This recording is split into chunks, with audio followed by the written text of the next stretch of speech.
Welcome to another edition of Anglican Unscripted. This is the only video podcast on the internet devoted to Anglicans, Christian news, and whatever George and I can think of. I'm Kevin Carlson. And I'm George Conger. And today is September 3rd, 2011.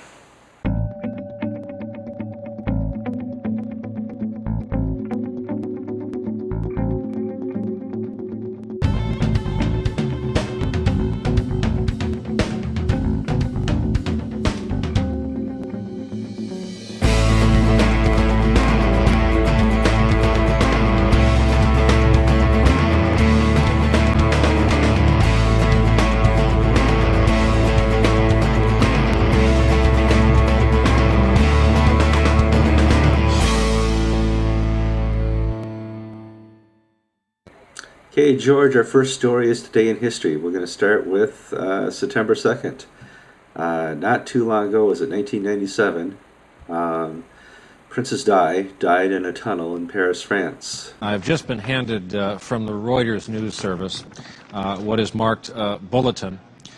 This, we should point out as many times as we can, is being sourced through another news organization. We don't know who they talked to put this on the Reuters news agency wire. It says, Princess Diana has died, Sky Television says. Again, this is quoting the Sky Television news service. We've been listening to BBC. We're going to go back to BBC coverage. This all happened at midnight Paris time this evening. There's one of the motorcycles believed to have been trailing at a high rate of speed, the Mercedes-Benz carrying Princess Diana. But I want to bring this story up because I want to juxtapose two princesses. There was Princess Elizabeth, the mother of Charles, and Princess Di had to live completely different lives because of the media. Mm-hmm. Princess Di lived in the age of photography and, paparazzi journalism, where every photo was worth, thousands of dollars. Every story, as salacious as it was worth thousands of dollars. Princess Elizabeth did not live in that type of environment. Over the next few months, I will be seeking a more suitable way of combining a meaningful public role with, hopefully, a more private life. Well, I think the death of Princess Di really was the culmination, if you will, of the 24-hour news channel. We had the Challenger explosion, the space shuttle when it blew up, and we've had other things that reached sort of that peak of excitement. But the accident and the death and the subsequent mourning of Princess Diana really was, if you will, the peak of a news culture obsessed by celebrity and immediacy. There was really no substance to the coverage other than an outpouring of grief. And the second thing I wanted to mention, not only the change in the media culture, but in the social culture. Queen Elizabeth, Princess Elizabeth, when she was a younger girl, was raised in a culture, for want of a better expression, the stiff upper lip, of keeping one's feelings to oneself, of being strong in the face of adversity. In our modern culture, in the Diana culture, it's the Oprah culture. Everybody wears their emotions on their sleeves. And it's different that's worlds. One thing, it was. That's one thing Princess Di became famous for herself. She was into being a minister to the early on AIDS victims in Africa, famine and stuff like that. She was a person who wore her emotions on her sleeve, and she became the princess of the world, not just the Princess of Wales. And as Tony Blair said, the people's princess. Easily. And that in itself may have killed her, because the paparazzi just had to have every photograph of her possible. And there was no way, once she got engaged to Prince Charles, that she was not going to be on a course to this type of death in a tunnel in Paris, France, because of the press. And it's not just the British press, it's the new 24-hour, we have to have another exclusive news story up now to keep our viewers. Now, you and I in Anglican Unscripted understand that. But there's not a whole lot of exclusive stories in the Anglican Church. Well, you know, there is an Anglican angle to the Princess Diana death. Thank God, we need to really keep this going in Anglicanism. Now, would you be surprised if I told you that the Archbishop of Canterbury, Rowan Williams, somehow blew it? Now, he was not Archbishop of Canterbury when she died, but on the 10th anniversary of her death in 2007, he wrote some prayers to be read in churches in England, and in particular at a memorial service held on the 31st of August at the Guards Chapel in London. That's right. And it was just a normal series of prayers, but once they were read, the evangelicals in the Church of England just went bananas because the prayers implied a belief in purgatory. And that once you die, you don't go to heaven, you don't go to hell, but you go to an intermediate stage, and our prayers and our petitions can somehow nudge you to heaven or push you into hell. And that's a very quick definition of purgatory that no Catholic would want to take ownership of. No, of course not. But purgatory is one of the understandings of the Catholic Church, but it is not part of the formularies of the Church of England. And so Rowan Williams, in the midst of a Diana Palooza, managed to step in it once again. And his press office, I'll tell you how bad his press office is. They told me, well, he didn't even write this. So in other words, not only do they put something out under his name, it blows off. It blows up in their face. But then they say, well, it's not really our fault anyway because he didn't do it.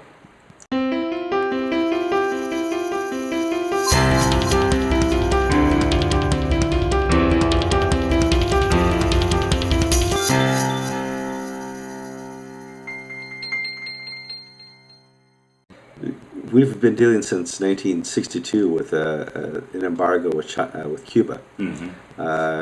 Basically, in America, we're not allowed to buy goods. I can't smoke a good Cuban cigar. There's no real economy back and forth to Cuba except for an underground economy. And that's existed in large part because when Castro came to power, we wanted to see if we could influence and have the Cubans overthrow him. Even though he overthrew the previous leader. Cuba is a communist country, and we've not really learned our successes.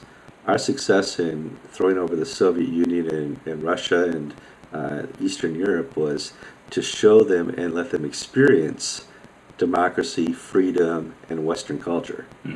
And right now I'm showing B-roll of a modern car in Cuba, which is a 1952 Chevy.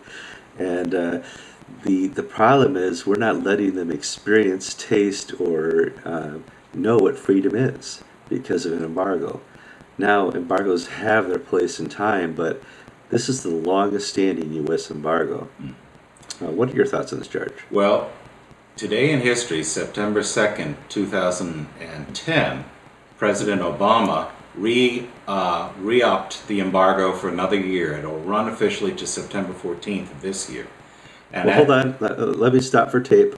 Right now, people are going to watch Obama in campaign mode criticize the embargo. I think it's time for us to end the embargo on Cuba. And I think that we have to end it because if you think about what's happening internationally, our planet is shrinking.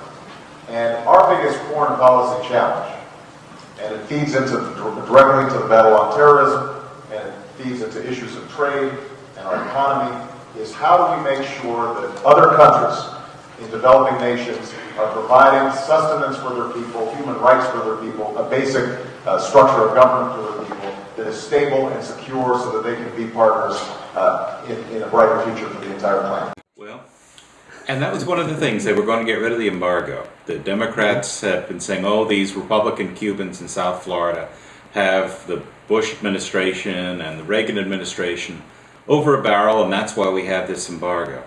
Well, a year ago today, President Obama said that an embargo was in the national interest of the United States. And we'll see in the next few weeks whether he still thinks it's in the national interest. But the rest of the world doesn't. And the churches, the Episcopal Church, the Anglican Communion, have said, look, punishing the Cuban people for the deeds of the Cuban government is not the way to see change take place. No, and history proves a different model works better. Now, one of the issues was obviously the nuclear crisis we had in 1967 with the Russians trying to put their missiles there, but the Cuban crisis does not justify having this long of an embargo. I'm not trying to come off as a Christian pacifist. I'm not. But, I'm also a historian in the fact that there are other better ways to do this. Hey, George, let's move on to a quick third story here. It's called the Arab Spring. Now, the Arab Spring has been great for reform in other countries and overthrowing dictators. Saddam Hussein was overthrown by America. Mubarak was overthrown by his own people. This guy in Tripoli is missing. Gaddafi is missing in action right now. People have found a voice, and they found an ability to fight back against not 5 years or 100 years of oppression, but about 40 or 50 years of one-person rule. Mm-hmm. And it's very interesting to watch this from our perspective because America had its own revolution against England some 230 or 40 years ago. Well, so the problem is not every country is as lucky as we are to have had a George Washington. No, regimes fall, but good regimes are not taking their place. No, we had forefathers who said, we left Europe for a reason, and whether it be Puritan or whatever, let's put together a foundational document that really outlines who we are and who we want to become. That doesn't exist in places where you were ruled by fist, and that there's a mix of religions and a mix of religions within those religions. There's not just one Muslim religion. There's the Sunni and the Shias and all types of different Muslims, as we have different denominations in Christianity. The problem... You're absolutely right. In the Middle East, in Pakistan, and across the Muslim world, minority faiths, be they sects within Islam, such as Shias or Sunnis or Ismailiyas, Ahmadi Muslims, or Christians or Hindus, are under assault from the majority now unleashed from 30, 20, 40 years of authoritarian rule. The people are angry, the people are mad, and they're taking it out on these minority groups. And in some cases, like in Iraq, it has been murderous, with some 80 to 85% of the people moving away, out being driven from their homes. It's a terrible situation. One of the problems is they've lost their common enemy. Saddam was a common enemy to any person who believed in anything. He claimed to have some type of Muslim faith, but in reality, he was a dictator to be a dictator. And we find the same thing in Egypt, where they've lost that vacuum of power, and now nobody knows what's going on. And it's very dangerous to be a Coptic Christian or any type of Christian in Egypt. Now, some of the stories that I've seen coming out of Tripoli, for instance, out of Libya, really are frightening. I've not been able to confirm any of this because I'm not there, and the contact I have, the Anglican Church, doesn't answer his phone. But what we're seeing reports of black Africans being rounded up by the freedom fighters and executed. Now, a lot of Gaddafi's mercenaries were brought from Mali and sub-Saharan Africa, but also there are a lot of Sudanese who are Anglicans, who are Christian, in the capital city, who do the low-paying jobs that normal Libyans won't do, construction workers, maids, and they're being killed because of this tribal fighting that is overtaking Tripoli. That's just one aspect of these fights, that it's the poor and the minorities who always come out the loser in these things. Okay, George, another important story going on right now is Christianity in China. Mm-hmm. Depending on who does the math, China has the largest Christian population on earth. The underground Christian church has exploded, and they're not really a denomination, but if you wanted to count them as a people, China has the largest Christian population on earth. Now, China, in order to combat that, also has an official sanctioned Chinese church called the Chinese Church of China or something like that. Free Self Patriotic Movement, TSPN. Okay, good. I'm glad you knew what it was. That's why we work so well together, because half the stuff I don't know, you know twice as much. So. And and as an aside, right now, as we're speaking, leaders of the Chinese Anglican community, Archbishop of Singapore, for instance, are in China meeting with the TSPN. Right. Bishop Munir and Archbishop John Chu are in there. They're talking with the official Church of China, which it's a strange thing who you're working with in China, because recently China's been breaking down and trying to break up some of these small group churches. Last week they sentenced a person who was arrested 2 months ago, who is a priest of a church, to 2 years labor. And I know they have a funny name for it. What do they call that? Re-education through labor. In this church service, it's 120 degrees inside the building. The people meet for 12 hours straight.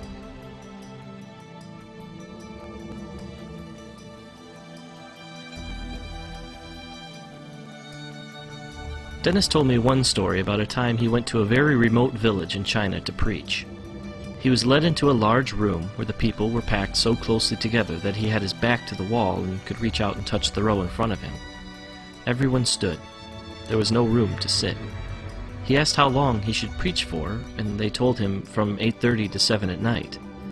Then they asked him if it wasn't too much trouble, could you come back tomorrow and preach from 8:30 to 7 again? And then, very sheepishly, they asked again, if you'd be so kind, could you come back the day after that and preach from 8:30 to 7? He asked how often he should take breaks, and they told him not to stop. The people will wait. Then he asked them what he should preach on. Everything, they replied, from Genesis to Revelation. And then it dawned on him, these people had no Bibles. The reality is, do you want to work with the real believers, or do you want to work with the state church? That there was an interesting paper done by a Chinese Communist Party academic that appeared in translation in the bulletin of the OFM, which is a London-based charity that serves the church in China. And this Communist Party academic said that the growth of Christianity in China is abnormal. It is growing so fast, there are 1 million converts a year, and some estimates are that within 20 years there'll be 300 million Protestant underground Christians in China. And his recommendation is that the Communist Party needs to crack down, and crack down hard now, because they're going to lose control of the country to these Christians. Because these Christians are sort of like ants, and that, you get one and then you get more, then you get more, and then you get more, and other people tell people about Christ and they want to learn about it. And the Communist Party is worried. That's why I believe we are seeing this new wave of repressions against what are called the house church leaders and the house church movement. And your point is exactly right. Where do we as overseas traditional Christians fit into this mix? Do we talk to the state-sponsored church? Do we have meetings with the underground church, and where that could lead to their being arrested? It's a really tough topic of how to move. It is, but we do have evangelicals from North America and from other parts of Europe who are smuggling Bibles in and who are helping set up a familiar cell group type system. But they come back and say they know how to do it better than we do. Mm-hmm. So we're going to have to really watch this and be careful what we do. But it's going to be very interesting to talk to Archbishop Chu and Bishop Munir as to what their thinking is. You and I may be completely off base. They may be trying to transform the state church, which would be one of the more difficult tasks in history. But the history will tell us what's going on here pretty soon. I have on the other line via Skype our good friend Alan Haley. He's the de facto legal counsel for all things Anglican. And I wanted to get his opinion on a breaking news we had today. Basically, All Saints Church in Pittsburgh has agreed to forfeit their property to the Episcopal Diocese of Pittsburgh The courts came with a decision in 2009 saying that the property belonged to the Episcopal Diocese, and they tried over some time to come to some type of agreement, and that never came about. But in some of those discussions was the discussion that All Saints would have to drop their name and affiliation with ACNA. Can you can you work that out for me? How does that work, and would that legally hold up in court? Well, they were trying to attach a condition to their last offer, which would have allowed the church time to first to reflect about what it wanted to do, but also to buy the property at a quote-unquote fair value from the diocese. And the church had made an offer, the best that it could make, and the Episcopal Diocese flatly rejected that offer to let them buy the church. As I said, they want them to pay fair value for the church, and then they attach this condition that even if they buy the church, they have to withdraw from ACNA and remain out of ACNA or any other denomination for 5 years. And this is a tactic that they have also tried to apply in Virginia against the parishes that were in litigation with them there. They've settled with 2 of those 11 parishes, and one of them agreed to the terms like that. The other one did not have to, because it didn't own any property other than the hymn books and prayer books and so on, which agreed to give back to Tech. So, however, in Pittsburgh, now the first one to settle there, St. Philip's in Moon Township, did accept that stipulation that they pulled out of ACNA, and they're not allowed to join anyone else for 5 years, and they're not allowed to contribute any money back to the diocese, and they have to make payments to the Episcopal Diocese, undisclosed amounts, but it's obviously going to go to support the litigation kitty. And it's a tactic of intimidation by announcing these onerous terms. They're hoping to intimidate all the parishes that are thinking about leaving or may have already decided to leave but want to figure out a way to keep their property or their buildings in some fashion. And they're letting them know that the road's going to be extremely hard. You not only have to pay them market value for the property and the buildings, but you then have to accept these conditions, which are unconstitutional in violation of the First Amendment. And the difference is, of course, they're unconstitutional means that no court in the United States, state or federal, would be able to enforce these agreements because they violate the First Amendment. It doesn't stop people from entering into them. If they want to do so on a private basis, it's a private agreement, but it can't be enforced in any court. So basically, you could say, okay, whatever you say, but if they wanted to associate, it would be very difficult because of the witness it would give. Yeah, and exactly. For a Christian to make an agreement and then just disavow it and say, well, because it's unconstitutional, that's a question of conscience. Each Christian's going to have to resolve for himself. But what I want to draw attention to is the unconscionability of a Christian imposing such a condition on a fellow Christian, telling them who they can and can't worship with and who they can and can't affiliate with. That violates every Christian precept I know of, all the way back to St. Paul, who warned Christians not to get into litigation with each other anyway, and to work it out in a Christian fashion among themselves. This does not reflect a Christian spirit at all. Well, I think you've been involved in these lawsuits now for many years, and I think you'd agree with me that they're Christian to Christian is not what's being done here. Right, and the judges themselves are not equipped to handle this. Judge James made that decision in October 2009 because he didn't understand the nature of what a diocese was, how it belonged to the church, how it left the church. And this is what happens when technical religious questions like this get put into the civil courts. It's exactly what St. Paul was talking about, and it hasn't changed over 2,000 years. Well, I was talking to a judge once, and he said, what judge would ever want to rule on church law? I mean, it's the third rail of judgeship, of legality. It's a grab bag because when the trial courts try to wrestle with it, then it goes up on appeal. Mm-hmm. And the appellate courts usually have a different view on it, different slant on it. And then in some cases it goes up to the Supreme Courts, and you get all different kinds of results. Mm-hmm. Well, I want to thank you again for a great segment, and it's really interesting to discuss these tactics because we're going to see more and more of these as time goes on, sadly. unfortunately, they illustrate this old Spanish proverb I like to quote, which is that the Jew ruins himself on Passover feasts, the Arab ruins himself on wedding feasts, and the Christian ruins himself with lawsuits. And that was a 15th century proverb. Oh, man. Oh, I'm going to have to put that quote up when we said it. That's awesome. All right. Thank you so much, Alan, and I'll talk to you next week.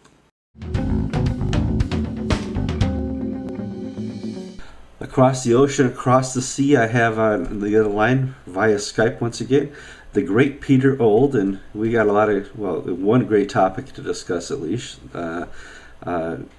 Big happenings in Scotland this week. Big happenings up in Scotland, yeah. Yeah. Why don't you give us the lowdown? What's going on? Okay.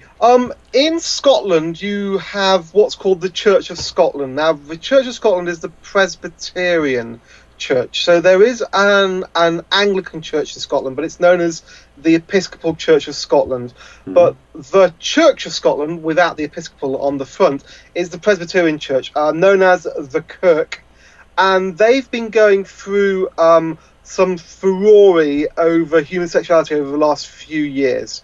It got to a point in the General Assembly in May where they had a big vote on what they wanted the committee to look at next. And they decided that they wanted to gently explore what it would mean for the Kirk to accept same-sex blessing. So it wasn't to actually vote for them, but to explore what it would mean, how that would work out. It set a trajectory, but didn't actually get there in the end. But now the issue has been forced upon them. Yeah, but you see, part of the way that the Kirk have handled this very well, because this all blew up for them a few years ago with a guy called Scott Rennie, who was a Presbyterian minister who entered into a civil partnership. And half of the presbytery wanted to get rid of him, and half of them thought this was the best thing since sliced bread. Does that ring any bells, Kevin? No, what are you talking over about? Your side? No, exactly. And in the end, what they decided at that point was to have a moratorium on appointing anybody who was in a same-sex relationship. And then it got to General Assembly in the spring, and what they've basically done is kind of extended the moratorium. So while they are having this committee to look at the next possible step, what they've basically agreed is that nobody who's getting ordained now or going into a post now can be in a same-sex relationship. But if prior to 2009 you were already in a same-sex relationship that the church knew about, then you can move into a new post. Now, the whole idea about that was, to be fair to them, was to say we can't do this retrospective pastoral thing. You know, we've got to, in some sense, be nice to people who have ended up being caught by our imposing these rules. Mm-hmm. The fact that they shouldn't have been in a same-sex relationship is neither here nor there. So that's where the Kirk is at, which is basically they've got 2 years when the committee's going to think about what the next step might be and how that would look and how it would affect things. And in the meantime, a moratorium. No one's allowed to make any public statements on the issue. No one's allowed to push the boundaries. No one who's in a same-sex relationship can be ordained or put into post. And that was all going nicely. The Kirk is good at keeping a lid on it. And then we get the news earlier this week that a female minister in Newburgh Church in Fife is going to enter into a civil partnership. That kind of presses the nuclear button. It kind of does. Yes, I'm just looking over here because I'm bringing you back onto screen there. It kind of does. Yeah. It is basically being interpreted by many people as a breach of the moratorium. And what it does then is that it raises the issue for the Kirk and its leadership in terms of how they're going to actually deal with this. Are they going to be pretty firm and say you know what, Reverend, this isn't going to happen. This is going to cause problems. We've all agreed not to rock the boat. It's not going to happen. Or will they take the tech line where they say moratorium? What moratorium? We'll have a listening process for 10 years first. Let's have a listening process until we get the right answer. Yeah, it'll be interesting. I mean, do we nip this in the bud now, or do we let it play out? And and it's not so much about nipping same-sex relationships in the bud. It's about nipping in the bud people who are going to do things that will disturb the status quo. Sure. There are a huge number of evangelicals in the Presbyterian Church who are thinking, do we stay, do we go? Mm-hmm. And some of them want to go, some of them want to stay and fight for the church. And I suspect that if the senior leadership of the Kirk, if the moderator and his colleagues don't do anything about this, that a lot of them will say, well, look, you're not serious about a moratorium. You're not serious about preserving the status quo until we get this commission. So we're just not going to stay because you're not playing fair. Well, let's hope they can. I was going to say, let's hope they avoid the mistakes that we made in the Anglican Communion. We published the book of how not to do it. Yeah, and in a sense, this is not a question about will the Kirk remain faithful to biblical morals. It's actually a question about will the Kirk do the process of deciding what its stance is. Will it do it properly? Will it really respect a maintenance of the status quo until a final decision comes? The interesting thing for the Kirk is, and watchers of Anglican Unscripted should take Anglican Unscripted. Yeah, thank guys. That's getting edited out. Viewers of Anglican Unscripted should know that the Kirk has this thing called the Barrier Act, which is not an interesting form of contraception, but actually it's a piece of legislation in their canons which basically says that if there's a major change, it's got to be agreed by a set percentage of the presbyteries, of the individual parishes. Oh, that is interesting. I know, and a lot of the parishes are very conservative, and the best guess is that all hell is going to break loose, not now, but in a few years' time, because it's very likely that this commission will come forward with a liberal proposal. Even if it's a nice liberal proposal, it'll be a liberalising proposal on the basis of the last General Assembly. The General Assembly that looks at that will approve it. It will then go down to the presbyteries, and it will very likely fail at that point. At that point, you will have the presbyteries versus General Assembly, and that could be the real flashpoint. That could be the point where all hell breaks loose in the Kirk. I need to thank you for a great report this week. We're going to follow the story, obviously, and I understand there's a new report published on women affected by abortion. Really. I don't want to talk about it this week. We want to save this as breaking news next week after you get a chance. I want to talk about it now, but okay, let's save it until next week then. That's great. It's really interesting. It could be a game changer, not just over here, but on your side of the Atlantic as well. That's great. So, kind of a breaking news item for next week. Thank you, Peter.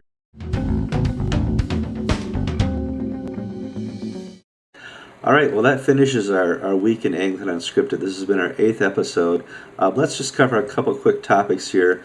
A lot of our friends in Africa have been writing, saying they click the play button and it won't play because they don't have broadband. Is there a way to download it? Right now, you're watching a little screen capture, and there's also a link provided with an email that sent this video to you of how you can download Anglican Unscripted. It may take a day or two depending where you live, but you're able to download it in different versions of high definition or low definition, whatever suits your needs. I know that our friends in Uganda who can download it in a day, and we have friends in South Africa who can download it in a couple hours, and we have friends in the Congo who can do it 3 or 4 days. So here's your opportunity to download it. George, tell them about submitting stories to us. One of the things that we would like to be able to do is broaden the base of stories that we talk about. And that will happen if you talk to us. Send us your story ideas. Send us links to videos that you have of church-related events. Tell us what is important to you in the Anglican world. And we would like to be able to bring that up and point that out and share that as well. All right, that's it. 8 episodes under our belt, George. And we survived August. Yes, we did. Next week is a special week. We're going to talk about the 10th anniversary of September 11th. I have some special interviews that we'll be posting. And I'll also be videotaping the new formation of a diocese in Virginia. Diocese of Mid-Atlantic. Yeah, maybe I'll be able to live stream it, but yeah, just as third worlds have trouble with internet, so do churches. So stand by. All right, George, great week. That worked really well.